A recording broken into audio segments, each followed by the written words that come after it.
இருக்கின்ற தலைவர் எழுச்சி கண்டர் உள்ளிட்ட அத்துணை விடுதலை சிறுத்தைகளுக்கும் என்னுடைய பணிவான வணக்கத்தை தெரிவித்துக் கொள்கிறேன்.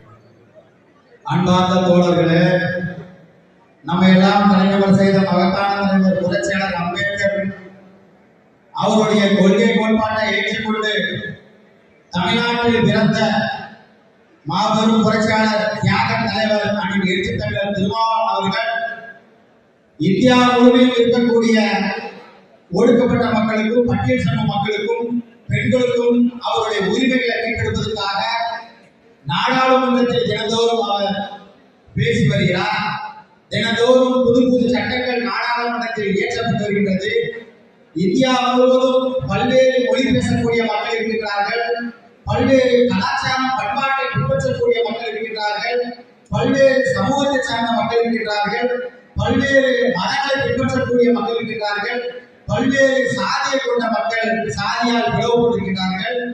குறிப்பாக 6000க்கும் மேற்பட்ட மொழிகள் இந்தியாவில் பேசப்பட்டு வந்தது. அதில் மூத்த மொழியான இலக்கண மொழியான செம்மொழி தமிழ் மொழியை பேசக்கூடிய தமிழ்நாட்டில் பிறந்த தியாக தலைவர் திருமாவளவன் அவர்கள் தற்போது தமிழ் தேசிய எழுச்சி மாநாட்டை நடத்த திட்டமிட்டுள்ளார். இந்தியா முழுவதும் தலைவர் திருமாவளவன் அவர்களை இந்த நாடு உச்சி கவனித்துக் கொண்டிருக்கின்றது. பிரதம மந்திரி முதல் சாதாரண குக்கிராமத்தில் இருக்கக்கூடிய சாதி வெறி பிடித்தவன் கூட தலைவர் பேச்சை கேட்டுக் கொண்டிருக்கின்றார். ஆக இந்தி பேசக்கூடியவரும் தமிழ் தலைவருடைய பேச்சை கேட்கின்றார். இங்கு இருக்கக்கூடிய சாதி மொழி பேசக்கூடியவரும் தலைவர் பேச்சை கேட்கின்றார்.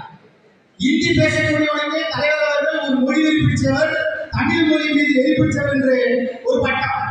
இங்கு இருக்கக்கூடிய சாதியை பிடித்தவர்களுக்கு தலைவர் மீது அவர் ஆதிக்கத்துக்கு எதிரானவர், சாதி உரிமையை எதிர்த்து பேசக்கூடியவர், குறிப்பாக ஆண்ட பரவலுக்கு எதிரானவர் என்று இங்கு இருக்கக்கூடிய சாதி உரிமை கும்பல் பேசி வருகிறார்கள்.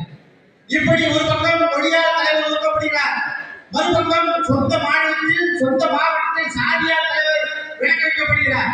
இப்படி இருக்கையில் தமிழ்நாடு முழுவதும் மட்டுமல்லாமல் இந்தியா முழுவதும் பயணிக்கக்கூடிய ஒரு டிஃபென்ஸ், அதாவது இந்திய உள்துறை படையில் ஒரு நாடாளுமன்ற உறுப்பினராக இருக்கக்கூடிய தலைவர் அவர்கள் இன்றைய காலகட்டத்தில் குறிப்பாக இந்திய பிடித்தே ஆகும் என்று இங்கு இருக்கக்கூடிய ஒன்றிய மோடி அரசாங்கம், RSS, BJP அரசாங்கம்